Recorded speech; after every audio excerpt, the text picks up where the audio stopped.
इस मृच्छराज श्रृंखला के दर्शकों के माध्यम से हमें विभिन्न प्रकार की प्रतिक्रियाएं प्राप्त हो रही हैं। इसमें एक कोई सज्जन हैं, शूद्र वर्ण के हैं, जाति से केवट हैं। उन्होंने हमें संदेश भेजा है, लिखते हैं, मैं नाम नहीं बताऊंगा। मैं शायद शूद्र ही हूँ, अपना नाम बताया है कि अमुक केवट हूँ मैं शायद शूद्र ही हूँ।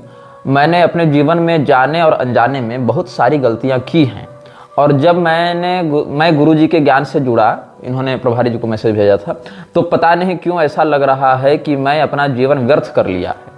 मतलब ज्ञान से जुड़ा तो उससे पहले का जीवन इनको व्यर्थ लगने लगा। मैं अब क्या करूं, कृपया मेरा मार्गदर्शन करिए। मैं अपने माँ बाप, दोस्त, भाई, भाभी सबकी नज़रों से नज़र मिलाने लायक नहीं बचा हूं। प्लीज़ मेरा मार्गदर्शन करें, क्या करूं कि मन को शांति मिले। मैं राह भटक गया था, कभी इस्लाम तो कभी क्रिश्चियनिटी तो कभी बुद्धिज्म तो कभी ओशो, इन्हीं के जाल में फंस गया हूं। कृपया मेरा मार्गदर्शन करें, क्या करना उचित है मेरे लिए। मैं उम्मीद में अपने देवी देवता, मैं उन्माद में, अंग्रेजी वर्तनी इनकी है, मैंने उन्माद में अपने देवी देवताओं को शैतान समझ लिया था। तो इनका जो वैयक्तिक मार्गदर्शन है वो तो हम कर ही रहे हैं, लेकिन मैं बताऊं कि इस श्रृंखला के बाद बहुत से लोगों की आंखें खुली हैं, और ये श्रृंखला लंबी चलेगी, अलग अलग माध्यमों से प्रसारित होती रहेगी। और इसमें 100, 150, 200 जब तक हरी इच्छा हो उतने अनुभाग आएंगे, उतनी बातों पर हम चर्चा करेंगे। और जैसे जैसे अनुभाग बढ़ते जाएंगे वैसे वैसे आपके समक्ष ऐसे रहस्य प्रकाशित किए जाएंगे जो आपके देखने के नज़रिए को, सामाजिक दृष्टिकोण को बहुत हद तक, बहुत गंभीरता से बदलेंगे। इस श्रृंखला को देखने के साथ साथ बहुत से दर्शकों को बहुत कुछ अनुभव भी हुए। श्रृंगेरी से हमारे पास एक फ़ोन आया था, जैसा कि मैंने आपको पहले बताया था कि एक दिन 4 बजे सुबह एक साधक आए थे और दरवाजे पर उन्होंने दस्तक दी थी। फिर मैंने दरवाज़ा खोला, उन्होंने कहा कि कोई दूसरे साधक उनको स्वप्न में आकर मृच्छराज का चित्र बनाकर दिखा रहे थे, और वो बहुत डर गए थे और कांपते हुए मेरे पास आए थे रात को। तो ऐसे ही एक श्रृंगेरी के एक अध्यापक हैं वहाँ पर, उन्होंने मुझे फ़ोन किया था। उन्होंने बताया कि मृच्छराज सीरीज को वो बहुत गंभीरता से फॉलो कर रहे हैं, और इन बातों को क्रॉस वेरीफाई इत्यादि भी करते हैं, तो सारी बातें उनको सत्य प्रमाणित प्राप्त होती है। तो इस श्रृंखला में उन्होंने जब देखना प्रारंभ किया था, उस समय से ही उनके साथ अब कुछ अपशगुन जैसा या कुछ नकारात्मकता जैसा अनुभव होता रहा है। यद्यपि अलग अलग लोगों को अलग अलग प्रकार के अनुभव होते हैं, किंतु स्वप्न में वो देखे कि वो मृच्छराज जो है आया इनके पास, लेकिन बड़े सूट बूट और एकदम क्लीन शेव, और जैसे कोई यूरोपियन जेंटलमैन दिखता हो वैसे स्वरूप में वो आया था, और कहा कि देखो मेरे ही बारे में बताया जा रहा है, मैं ही हूँ, तुम मेरे अनुयायी बन जाओ। तो इन्होंने कहा कि तुम कैसे सिद्ध करो। बोले ये जितने बड़े बड़े सब हैं, सब हमारे ही तो सेवक हैं, ये सब जितने बड़े बड़े राष्ट्राध्यक्ष बने घूम रहे हैं। तो फिर इन्होंने पूछा कि मैं कैसे यकीन करूँ तुम्हारी बात का, कैसे विश्वास करूँ। तब उसने अपना जो पैशाचिक वैभव है और जो इंद्रजाल है वो सब दिखाया। फिर भयभीत हो गए, और जैसे ही वो व्यक्ति, वो जो आसुरी तत्व था इनके मन में प्रविष्ट होने का प्रयास करने लगा, तो ये कलिनाशन मंत्र पढ़ने का प्रयास करने लगे। लेकिन उसने मन को वश में कर रखा था, उससे पहले ही उसने हाईजैक कर रखा था। तो कलिनाशन मंत्र में कीर्तनम कलिनाशनम तो याद आ रहा था, लेकिन कर्कोटकस्य नागस्य ये वाला भाव जो प्रारंभ है जहाँ से, वहाँ से उनको याद नहीं आ रहा था। तो उन्होंने सोचा अब क्या करे, कैसे करे। तो फिर वो नारायण नारायण नारायण ऐसे भगवान नाम संकीर्तन करने लगे। फिर वो शक्ति कही कि अच्छा ठीक है, अभी तो हम जा रहे हैं, लेकिन फिर हम वापस आएंगे, ऐसा कह के वो भाग गया। और जब ये प्रातःकाल, ये सब जब इनका स्वप्न टूटा, तो ये स्वप्न टूटते ही देखते कि सुबह एकदम 4 बज रहे हैं, और जैसे अपने कक्ष का दरवाजा खोले देखते हैं सामने एक चूहा किसी ने मार कर फेंका हुआ है। प्राकृतिक नहीं मरा, किसी ने मार कर ये चूहा उनके इसमें दरवाजे पर फेंका हुआ है। और फिर जिस संस्थान में वो पढ़ाते हैं, उस संस्थान में भी उनकी जो नियमित कक्षाएं चलती थी, वहाँ से उनको स्थानांतरित करके किसी पुराने बिल्डिंग में, जहाँ सुनसान हो, एकांत हो, और जहाँ पर अधिक लोग आते जाते न हो, वहाँ पर एक कक्ष में उनको पढ़ाने के लिए कहा गया है। और प्रतिदिन कुछ ऐसा होता है उनके साथ कि रात को 8 बजे के बाद भी उनको वहाँ जाना ही पड़ता है। तो वही कह रहे थे कि कहीं एकांत में जाकर किसी मानसिक विकृति को जन्म देने का प्रयास तो नहीं करते हैं ऐसी शक्तियाँ। ये सब बातें वो साझा कर रहे थे। और एक आश्चर्यजनक घटना ये घटित हुई कि प्रयागराज के एक चौहान, जो कई वर्षों से जापान में रहने लगे हैं और वहाँ पर योग आदि सिखाते हैं, व्यायाम इत्यादि सिखाते हैं, प्राणायाम इत्यादि, वो अचानक से मुझे मिले। उन्होंने कहा कि मैं आपकी श्रृंखला देख रहा था और मुझे ज्ञात हुआ कि आप कामाख्या में हैं। तो फिर वो हमसे भेंट किए और उन्होंने फिर जितने भी ये सब सीक्रेट सोसाइटीज हैं, फ्रीमेसन्स हैं और ये सब के विषय में बहुत कुछ बातें बताई कि जापान में ऐसे ऐसे ये लोग कर रहे हैं, अलग अलग देशों में किस किस नाम से क्या क्या संस्थाएं चला रहे हैं। तो उनके विषय में भी बहुत कुछ उन्होंने अपने अनुभव ही हमसे साझा किए, जबकि मैं उनको पहले से नहीं जानता था। उन्होंने बताया कि मेरा नाम ये है, मैं भी उनका पूरा नाम नहीं बताऊंगा, वो प्रयागराज के चौहान परिवार से थे, लेकिन चले गए थे हांगकांग, फिर वहां से जापान की ओर निकल गए थे। तो यद्यपि मैं विदेशगामियों की संगति तो करता नहीं हूं वैसे, लेकिन अब कोई मिल गए थे तो हमने कुछ वार्तालाप उनसे कर लिया कि क्या इनके पास जानकारी है, क्या ये बताना चाहते हैं, ये सब हमने जाना। तो एक बात मैं स्पष्ट कर दूं कि म्लेच्छराज अपने अनुयायियों को आपस में लड़वाता है। क्यों लड़वाता है? क्योंकि कलह जब बढ़ता है तो उसकी शक्ति बढ़ती है। कलिश्च कलह प्रिय। अलग अलग देशों के सत्ताधारी पार्टियां आपस में सभी म्यूचुअली उसी की गुलामी कर रही हैं, लेकिन आपस में क्यों लड़ती हैं? ताकि कलह बढ़े। वृक्षराज उनको आपस में कलह से युक्त रखता है, एक दूसरे के प्रति द्वेष भाव से युक्त रखता है, क्योंकि द्वेष से, क्रोध से, कलह से उसका बल बढ़ता है। और जब कलयुग का बल बढ़ता है तो हिंसा की वृद्धि से वृक्षराज का भी बल बढ़ता है। तो जो लोग बड़े युद्ध कर सकते हैं उनको आपस में बड़े युद्ध में वो प्रेरित करता है। जो नहीं कर सकते हैं ऐसे लोगों को घरेलू स्तर पर गृह क्लेश इत्यादि में, आस पड़ोस के झगड़े में, गृह क्लेश में, भाई भाई में झगड़ा, देवरानी जेठानी में झगड़ा, ये सब करवाता है। और अगर वहां भी संभव नहीं हो तो व्यक्तिगत रूप से हत्या के लिए प्रेरित करता है, गर्भ हत्या, भ्रूण हत्या, ये सब करने के लिए प्रेरित करता है। तो अधिक से अधिक हत्या, हिंसा इत्यादि जब होते हैं तब जाकर वृक्षराज का बल बढ़ता है। अब हत्या हिंसा कराने के लिए किसी दूसरे ब्रह्मांड से तो व्यक्ति लाएगा नहीं वो, तो यही के लोगों को आपस में वैमनस्य से युक्त करके तुमको अधिक धन दूंगा, उसको कम दूंगा, तुमको ये वैभव दूंगा, वो वैभव दूंगा, ऐसे लस्ट दिखाकर, ऐसे लोभ दिखाकर वो आकर्षित करता है, मानसिक रूप से उनको उन घटनाओं या उन तत्वों के प्रति खींचता है, फिर झगड़ा करवाता है। इसीलिए दो ऐसी संस्थाएं जो म्लेच्छराज के ही नीचे काम कर रही हैं, उनमें भी आपसी द्वंद्व या युद्ध देखने को स्पष्टतया प्राप्त हो जाता है ताकि कलि वृद्धि होती रहे। ये सब बातें ध्यातव्य हैं। अब सांप्रदायिक द्वेष के पीछे भी एक बहुत बड़ा कारण हो जाता है। इसमें क्या होता है, जैसे कल हमने पिछले अनुभाग में चैतन्य महाप्रभु को भगवान का शक्त्यावेशावतार बताया, तो इससे भी कई लोग भड़क गए, कई लोग इससे भड़क गए कि तुम ऐसा कैसे कह सकते हो। बात ऐसी है कि शास्त्रों में जहां जहां जिस प्रकार से वर्णन प्राप्त होता है उसी आधार पर चलेंगे, न किसी अतिशयोक्ति के आधार पर चलेंगे। जैसे कि भगवान शंकराचार्य जी भगवान शिव के अवतार हैं, किंतु हम उन्हीं को सीधे परब्रह्म नहीं कहेंगे, हम उनको भगवान शिव का ज्ञानावतार ही स्वीकार करेंगे। और रामानुजाचार्य शेषनाग के अवतार हैं, किंतु हम उनको सीधे सीधे वो नहीं कहेंगे कि भगवान एक शिष्यते शेष संज्ञा, क्योंकि जो निष्कल, निर्गुण, निर्विकार परब्रह्म है वो भिन्न स्थिति का चेतन है, और देहगत स्थिति में आचार्य पद पर बैठने वाले ज्ञानावतारी जन भिन्न स्थिति के चेतन होते हैं। तो इसीलिए अगर सीधे सीधे शंकराचार्य जी को हम केवल परब्रह्म ही कह देवे, हालांकि अहम ब्रह्मास्मि का भाव जो है जीवो ब्रह्म ना पर, इस तात्विक दृष्टिकोण से तो फिर समस्त जीव समुदाय परब्रह्म ही है, इसमें कोई फिर आपत्ति नहीं है। अगर कोई कहे कि अहम ब्रह्मास्मि भाव से शंकराचार्य जी सीधे ब्रह्म है, तो वैसे तो प्रत्येक चेतन, प्रत्येक जीव के लिए उन्होंने यह सिद्धांत दिया है, न कि केवल स्वयं के लिए। तो ऐसी स्थिति में फिर सभी लोग सीधे परब्रह्म है, किंतु स्थितिगत भेद से उस मर्यादा के अनुरूप ही व्यवहार करना पड़ता है। तो कई बार ऐसे वैमनस्य वाली बातें भी कलह वृद्धि के लिए देखने को मिलती हैं। आप मध्वाचार्य जी के ग्रंथों को पढ़ेंगे तो आदि शंकराचार्य जी के और उनके सिद्धांतों के प्रति कैसी भाषा का प्रयोग किया गया है, ये देखकर आपका मन क्रोध से भर सकता है। लोगों ने कहा कि भाई गौड़ीय लोगों को पता चलेगा कि तुमने ऐसा कहा है तो तुम्हें बहुत मतलब दुत्कारेंगे, फटकारेंगे। मैंने कहा भाई अपने में झगड़ा चल रहा है।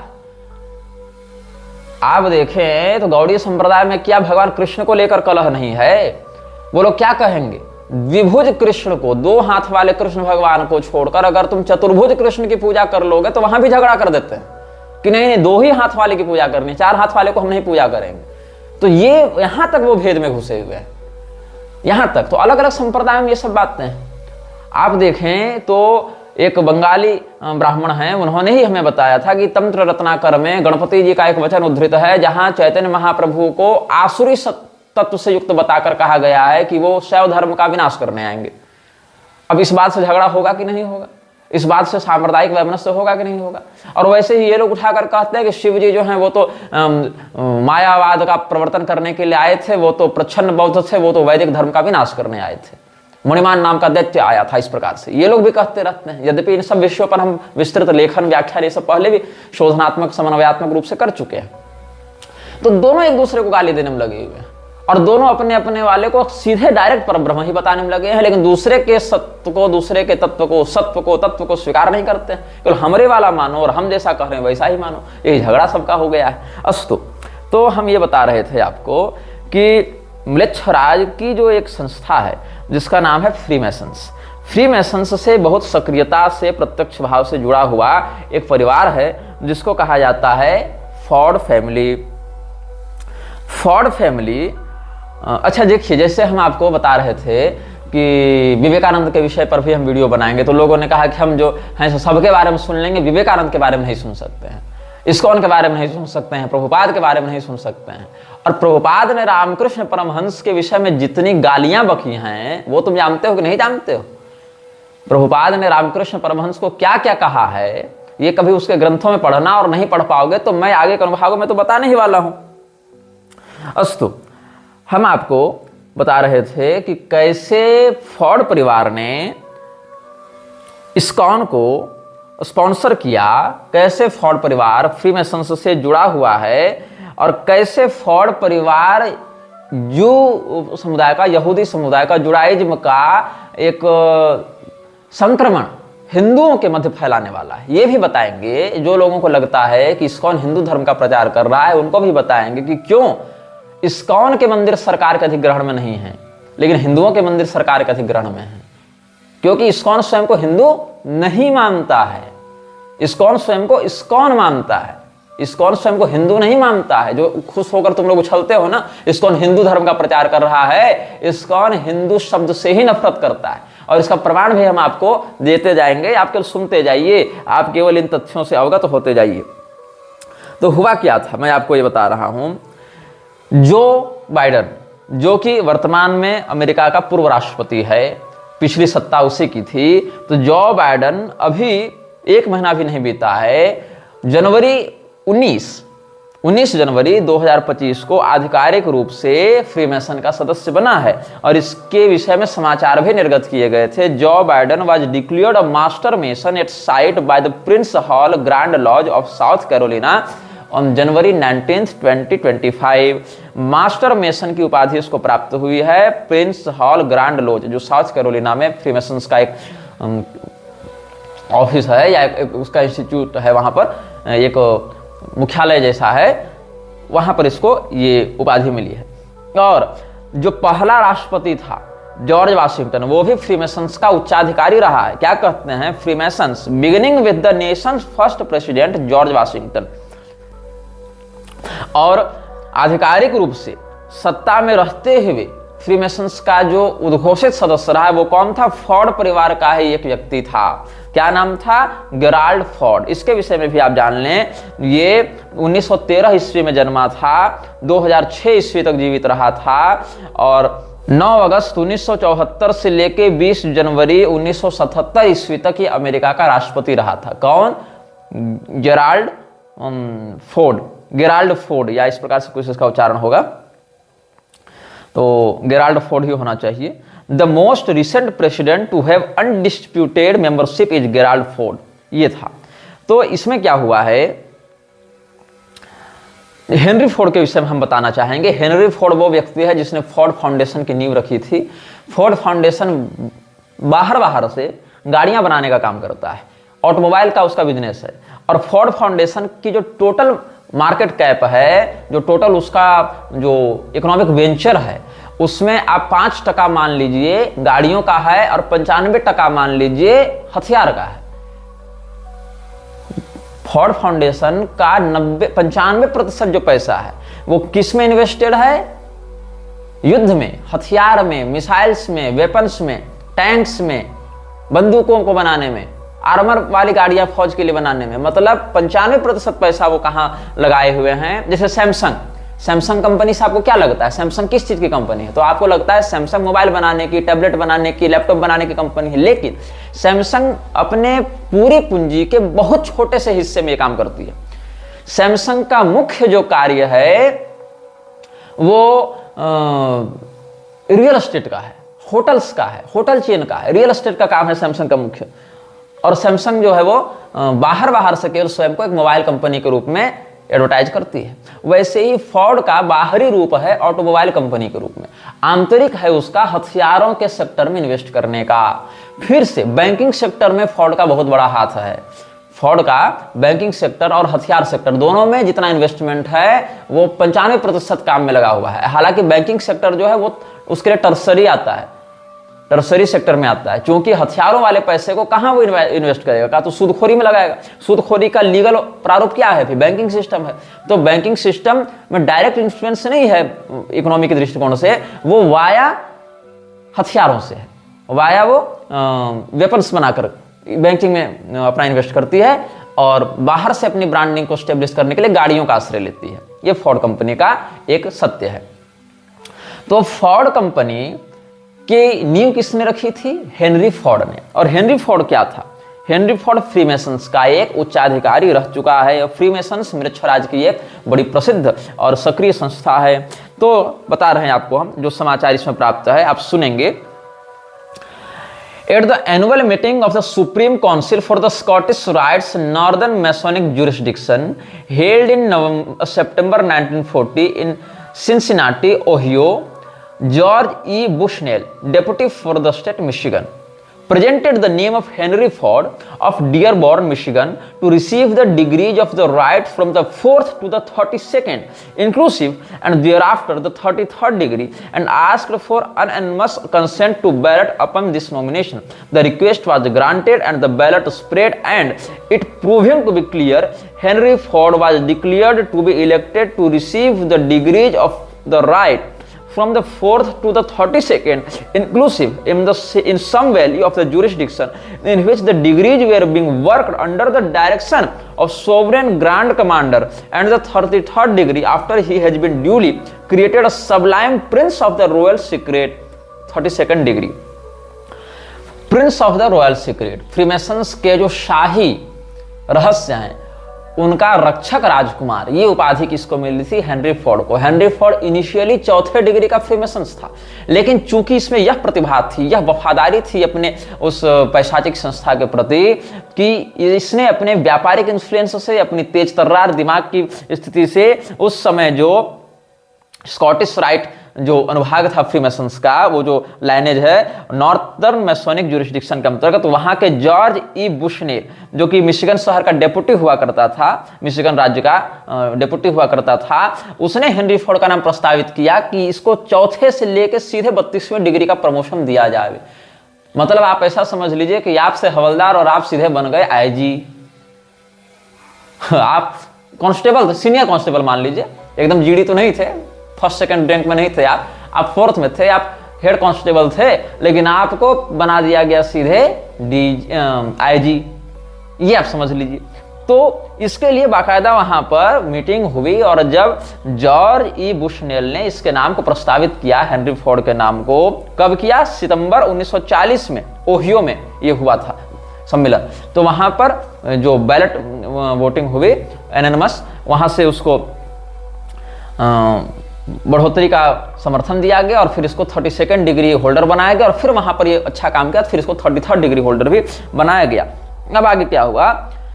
Eight the time that the northern masonic jurisdiction supreme council conferred the 33rd degree on him of age 77, Henry Ford had been a mason for 46 years, having been raised in Detroit's Palestine Lodge number 357 in 1894 at age 37। 1894 ईस्वी में, जो कि 1863 का इसका जन्म था, तो 1894 में 31 वर्ष का हो जाएगा कौन? Henry Ford. तो हेनरी फोर्ड जो है वो 31 साल की उम्र में जो डेट्रॉइट का फलस्तीन लॉज था, जिसका क्रमांक 357वां, रूम नंबर 357वां था, वहां पर फ्रीमेसन्स के ही छत्रछाया में ये पला बढ़ा आगे हुआ और on the evening of December 6, 1940, the Supreme Council opened a special meeting to confer the 33rd degree on Henry Ford at the Masonic temples in Detroit, Michigan.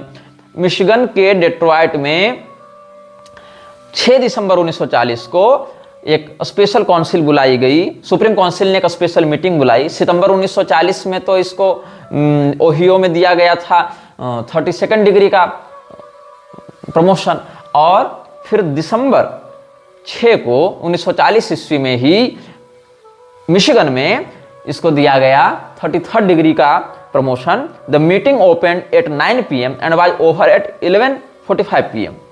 रात को 9 बजे ये मीटिंग प्रारंभ हुई और ठीक 11:15 बजे ये मीटिंग समाप्त हुई। रात्रि के दूसरे पहर में इन्होंने अपनी सारी रस्में निभाई, जो भी वो बाल वर्षिप इत्यादि करते होंगे, ये सब जो भी वो अपने पैशाचिक वृक्षराज की शक्तियों की आराधना करते होंगे, तो रात्रि के दूसरे पहर में सारी गतिविधियां की गई और फिर हेनरी फोर्ड को बनाया गया 33rd degree holder of freemasons Scottish rite lineage.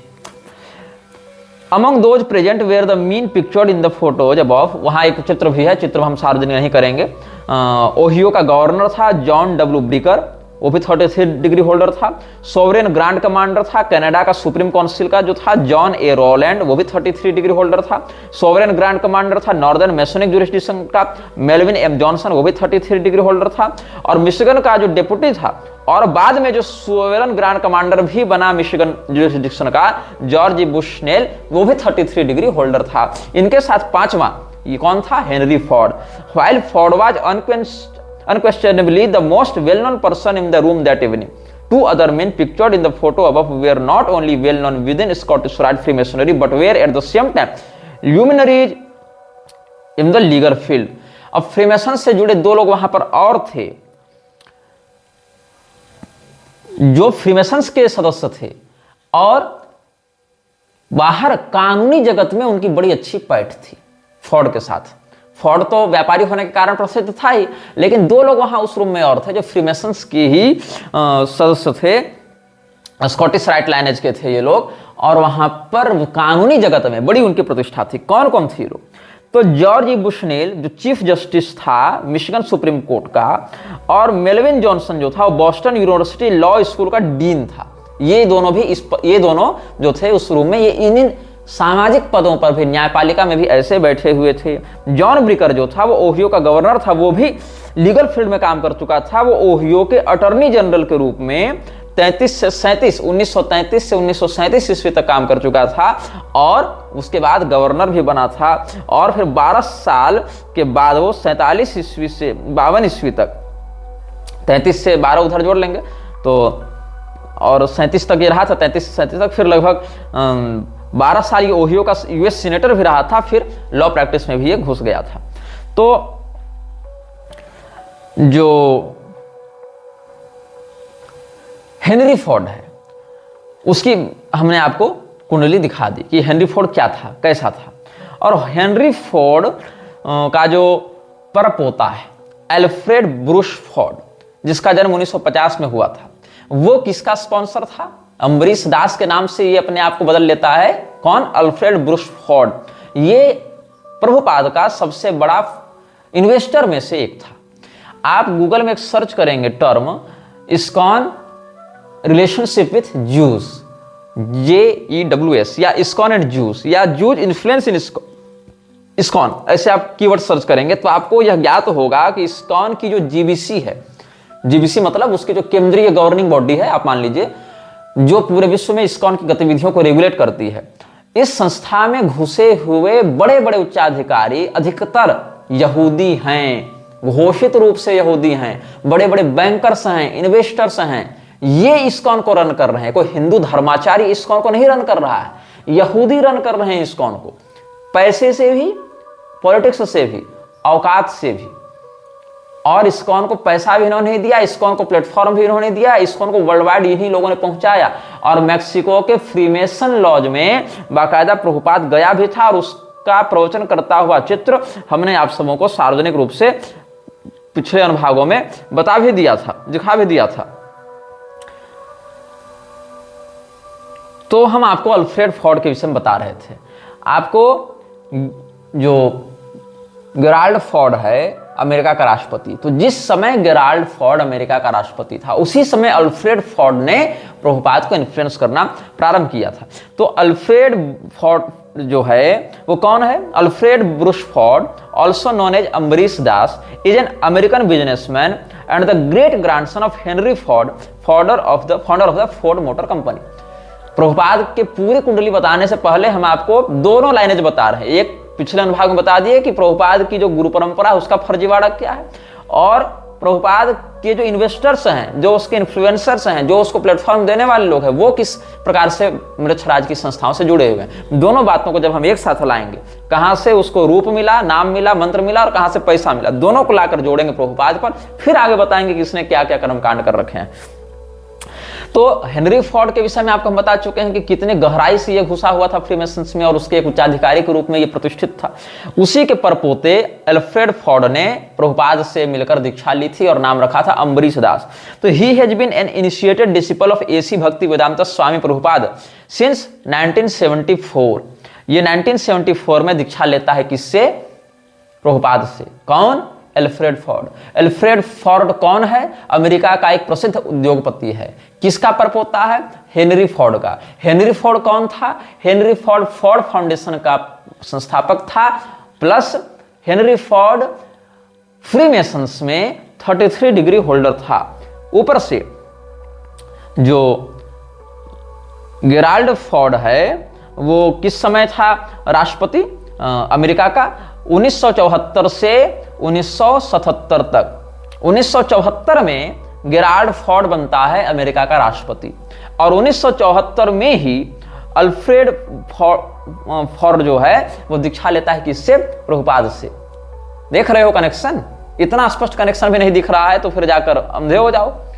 तो क्या हुआ इसके साथ? He first met Bhakti Vedanta Swami in Dallas, USA. Alfred Ford joined the International Society for Krishna Consciousness, the Hare Krishna, in 1975. 74 में मिला जब गेराल्ड फोर्ड राष्ट्रपति बना। उसी समय अल्फ्रेड फोर्ड किससे मिलता है? प्रभुपाद से मिलता है। 75 ईस्वी में उसने दीक्षा ली। And that same year he made his first trip to India with Prabhupada, और तुरंत इंडिया आया प्रभुपाद के साथ। और क्या किया? He assisted in the establishment of the first Hindu temple in Hawaii and also donated $5 lakh to help establish the Bhakti Vedanta cultural centre in Detroit, which was completed in 1983। अब जो है 74 ईस्वी में गेराल्ड फोर्ड अमेरिका का राष्ट्रपति बनता है। गेराल्ड फोर्ड फ्रीमेसन्स का एक उच्चाधिकारी रह चुका है, और उच्चाधिकारी रहते हुए अमेरिका की सत्ता को कंट्रोल कर रहा था। हिंदी वर्तनी में जेराल्ड और गेराल्ड दोनों शब्द हमें प्राप्त हुए हैं। तो ये जो गेराल्ड फोर्ड था या जेराल्ड फोर्ड था, इसकी हैसियत तुम समझ सकते हो, या मृच्छराज कैसे इन्फ्लुएंस करता है वर्ल्ड पॉलिटिक्स को या राष्ट्राध्यक्षों की सत्ता को। इसको समझने के लिए मैं तुम्हें एक झटकेदार बात बताने वाला हूं कि अमेरिका का राष्ट्रपति जब जेराल्ड फोर्ड बना, कब बना? 1974 में बना, the same year when Alfred Ford joined Prabhupada. Gerald Ford America का राष्ट्रपति चुनाव लड़कर नहीं बना, उसने प्रेसिडेंसी का इलेक्शन ही नहीं लड़ा था। ये जो तुम डोनाल्ड ट्रंप और बाइडेन और ओबामा के प्रेसिडेंशियल इलेक्शंस को लेकर हवा मचाए रहते हो कि भाई हम अमेरिका का राष्ट्रपति चुना जा रहा है तो हम देखेंगे कि चुनाव में कैसे निष्पक्षता हो रही है, क्या घोटाले हो रहे हैं, क्या मुद्दे हैं। ये फोर्ड भाई साहब बिना इलेक्शन लड़े अमेरिका के राष्ट्रपति बने हैं। प्रेसिडेंट ऑफ यूएसए बना विदाउट कंपीटिटिंग इन प्रेसिडेंशियल इलेक्शंस। तो कहो कि हो सकता है ये उपराष्ट्रपति का चुनाव लड़े हों, उपराष्ट्रपति बने हों, और बाद में फिर राष्ट्रपति के मरने पर या रिजाइन देने पर इनको स्वाभाविक प्रमोशन मिल गया हो राष्ट्रपति के रूप में। ऐसा होता है ना, जैसे कि राष्ट्रपति अगर अस्वस्थ हो, मर जावे या रिजाइन दे देवे, तो अगले चुनाव तक जो उपराष्ट्रपति है उसी को राष्ट्रपति के रूप में प्रोन्नत कर दिया जाता है। ये एक वैकल्पिक बात संविधान में होती है। किंतु मजे की बात क्या है कि जेराल्ड फोर्ड भाई साहब ने तो उपराष्ट्रपति का भी चुनाव नहीं लड़ा था, ये वाइस प्रेसिडेंसी का भी चुनाव नहीं लड़े थे, प्रेसिडेंसी का भी चुनाव नहीं लड़े थे, लेकिन सीधे प्रेसिडेंट बने। और ये नहीं कि इनके प्रेसिडेंट बनने के बाद मध्यावधि चुनाव करवा दिया गया, नहीं, बढ़िया बढ़िया ये लगभग 800-900 दिनों तक राष्ट्रपति बने, मतलब मोर देन 2 इयर्स ये राष्ट्रपति बने रहे। 74 से 77 तक बने रहे ये। हालांकि 77 पूरा नहीं रहे, 74 पूरा नहीं रहे, 75 76 पूरा रहे, और उधर 74 का उत्तरार्ध और इसका पहले 77 में। लेकिन लगभग ये 2.5 वर्षों तक राष्ट्रपति बना रहा अमेरिका का कौन? Gerald Ford. फ्री मेसन्स का 33 डिग्री होल्डर था, चुनाव नहीं लड़ा, समझ रहे हो? हेनरी फोर्ड डेट्रॉइट में 33 डिग्री होल्डर बनता है। जेराल्ड फोर्ड फ्रीमेसन्स का 33 डिग्री होल्डर बनता है। जेराल्ड फोर्ड जो फ्रीमेसन्स का घोषित उच्चाधिकारी था, बिना राष्ट्रपति या उपराष्ट्रपति का चुनाव लड़े सीधे अमेरिका का राष्ट्रपति 2.5 साल तक बना रहता है। और जिस साल वो राष्ट्रपति बनता है उसी साल हेनरी फोर्ड का परपोता अल्फ्रेड फोर्ड ज्वाइन करता है प्रभुपाद को, और अगले ही साल भारत आता है। और उसके अगले ही साल जब जेराल्ड फोर्ड बना हुआ था बिना चुनाव लड़े अमेरिका का राष्ट्रपति, तब डेट्रॉइट में हेनरी फोर्ड का जहां अभिषेक हुआ था 33 डिग्री होल्डर के रूप में, उसी शहर में प्रभुपाद कल्चरल सेंटर बनाने के लिए लाखों डॉलर का दाम देता है अल्फ्रेड फोर्ड प्रभुपाद को। यह कनेक्शन समझ में आ रहा है तुमको? हेनरी फोर्ड डेट्रॉइट में बनता है फ्रीमेसन्स का 33 डिग्री होल्डर। 1974 में जेराल्ड फोर्ड बनता है अमेरिका का राष्ट्रपति, वो भी फ्रीमेसन्स का 33 डिग्री होल्डर। अल्फ्रेड फोर्ड जो हेनरी फोर्ड का परपोता है, वो 1974 ईस्वी में ही, the same year when Gerald Ford became the president of USA, in the same year Alfred Ford joined ISKCON and initiated the discipleship of Prabhupada in 1975। यह भी ध्यातव्य बात है। तो प्रभुपाद से 1974 में मिला अल्फ्रेड फोर्ड, उसी साल जिस साल जेराल्ड फोर्ड अमेरिका का राष्ट्रपति बना था, जो फ्रीमेसन्स का सदस्य था। अल्फ्रेड फोर्ड का परदादा भी फ्रीमेसन्स का सदस्य था। अल्फ्रेड फोर्ड का परदादा डेट्रॉइट में फ्रीमेसन्स का उच्चाधिकारी बना था। अल्फ्रेड फोर्ड प्रभुपाद से 1974 में मिला, 75 में भारत आया, दीक्षा इत्यादि लेके, और फिर $5 लाख उसने डेट्रॉइट में ISKCON के संस्थापना के लिए, प्रभुपाद कल्चरल सेंटर की स्थापना करने के लिए डोनेट किया। समझ रहे हो कैसे घुसा हुआ है? ISKCON हिंदू धर्म का प्रचार कर रहा है। फिर से समझाता हूं, सारे नामों को फिर से याद रखना, और तुम इस बात को वेरीफाई भी करना, क्रॉस चेक भी करना, मेरी बातों पर आंख मूंद कर भरोसा मत करना। हेनरी फोर्ड डेट्रॉइट में बनता है 1940 में, 1940 ईस्वी में, फ्रीमेसन्स का 33 डिग्री होल्डर। कौन बनता है? Henry Ford. कहां बनता है? डेट्रॉइट में। उसका परपोता अल्फ्रेड फोर्ड 1974 में प्रभुपाद से मिलता है। 1974 ही वह साल है जब जेराल्ड फोर्ड बना अमेरिका का राष्ट्रपति। जेराल्ड फोर्ड फ्रीमेसन्स का एक उच्चाधिकारी रह चुका है। अल्फ्रेड फोर्ड प्रभुपाद से मिलता है 74 में, 75 में दीक्षा लेता है, और $5 लाख देता है। किस बात के लिए? कि मेरा परदादा हेनरी फोर्ड जिस डेट्रॉइट में फ्रीमेसन्स का 33 रैंक होल्डर बना था, डिग्री होल्डर बना था, वहां पर आप प्रभुपाद कल्चरल सेंटर की स्थापना कीजिए। ये बात हो गई। अब आगे देखो क्या हुआ। इतना ही नहीं, 1983 में ये पूरा भी हो गया था सेंटर बनकर। Alfred Ford has made many significant donations to ISKCON over the years which has assisted ongoing projects to build the Pushpa Samadhi Mandir of Prabhupada. He is the chairman of Shri Mayapur temple of the Vedic planetarium, also called TOVP। In October 2003 में Ford spent a week in Moscow lobbying for the construction of a proposed $10 million Vedic cultural center. It was said that Ford would make a significant financial contribution for the project if it happened. He also bought a $600,000 mansion to house a Hare Krishna temple and learning center in Honolulu. अघोषित रूप से कितना दिया है ये कोई नहीं जानता है। ये हाल है इसका। तो यही अल्फ्रेड फोर्ड, यही जेराल्ड फोर्ड, यही हेनरी फोर्ड, ये पूरा फोर्ड परिवार जो कि फ्रीमेसन्स के घोषित और सक्रिय उच्चाधिकारियों में से रहे हैं, ये प्रभुपाद को कैसे इन्फ्लुएंस करते हैं और कैसे प्रभुपाद इन लोगों से पैसा लेकर, और इधर की जो गौड़ीय मठ की जो नकली परंपरा थी, जो कि केदारनाथ दत्त और विमल प्रसाद दत्त ने विद्रोह करके गौड़ी संप्रदाय से अलग करके अपना एक इस्टेब्लिशमेंट किया था, उन दोनों को जोड़कर ISKCON को आगे बढ़ाता है और लोगों को मूर्ख बनाता है कि हम भगवान का प्रचार कर रहे हैं, हम तो हरे कृष्ण आंदोलन कर रहे हैं, हम तो लोगों को गोलोक भेज रहे हैं। ये सब बातें। तो जितने भी ये सब लोग इसमें घुसे हुए हैं, ये लोग हिंदू धर्म का प्रचार कर रहे हैं, ऐसी बात नहीं, ये कॉरपोरेट चला रहे हैं। ये तुम्हारी भावनाओं का प्रयोग करके, भगवान कृष्ण के नाम का प्रयोग करके, चैतन्य महाप्रभु के नाम का प्रयोग करके, गौड़ीय संप्रदाय, गौड़ीय शब्द का प्रयोग करके अपना एक पूरा का पूरा सिंडिकेट खड़ा किए हुए हैं। और इस सिंडिकेट का उद्देश्य क्या है? इस सिंडिकेट का उद्देश्य है विश्व में वैसे ही जिहाद को या नरसंहार को प्रसारित करना जैसा कि इस्लाम के नाम पर मुसलमान करते हैं। सुनकर आश्चर्य होगा तुम्हें। यस, आप इस बात को क्रॉस वेरीफाई कर सकते हैं। प्रभुपाद इस बात के लिए बहुत अधिक लालायित था, उसकी महत्वाकांक्षा थी कि हम वैसे ही विश्व में तलवार लेकर चलें और लोगों का माथा काटें जैसे मुसलमान इस्लाम के नाम पर अपने विरोधियों का माथा काटते हैं। ये इसकी इच्छा थी। और आप बोलेंगे इसका प्रमाण क्या है? तो प्रमाण मिलेगा, बिल्कुल मिलेगा, लेकिन प्रमाण यहां नहीं मिलेगा। प्रमाण मिलेगा आगे के अनुभागों में, क्योंकि 2 अनुभागों में हम आपको बताए हैं कैसे केदारनाथ दत्त और विमल दत्त के फ्रॉड को आगे बढ़ाया अभय डे ने उर्फ प्रभुपाद ने, और कैसे फ्रीमेसन्स का पूरा सहयोग इसने आर्थिक रूप से प्राप्त किया और अपने एक संस्था को क्रिएट किया। और फिर आगे बताएंगे कि कैसे ये लोग हिंदू धर्म के अन्य संप्रदायों को गाली देते हुए, अन्य देवताओं को गाली देते हुए ईसाईयत या इस्लाम की प्रशंसा करते हैं। कैसे ये लोग तरह तरह के अनैतिक गतिविधियों में लिप्त हैं और कैसे इन्होंने विश्व में नरसंहार की योजना बनाई थी या बना रहे हैं गुप्त रूप से। इन विषयों पर सब प्रमाण, एक एक वाक्य को कोट करते हुए, उसका प्रमाण देते हुए, प्रभुपाद ने कहाँ कहा, कब कहा, किस तारीख को कहा, कहां लिखा, किसके सामने कहा, सारे प्रमाण के साथ हम आपको ये सब आगे के अनुभागों में व्यक्त करेंगे।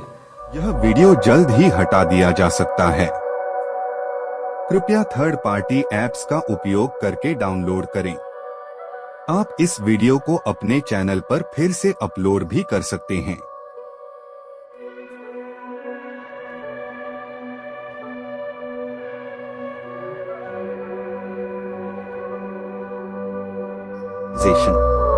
This video may get deleted soon. Please download using third-party apps. You may also re-upload this video on your channels. Thank you.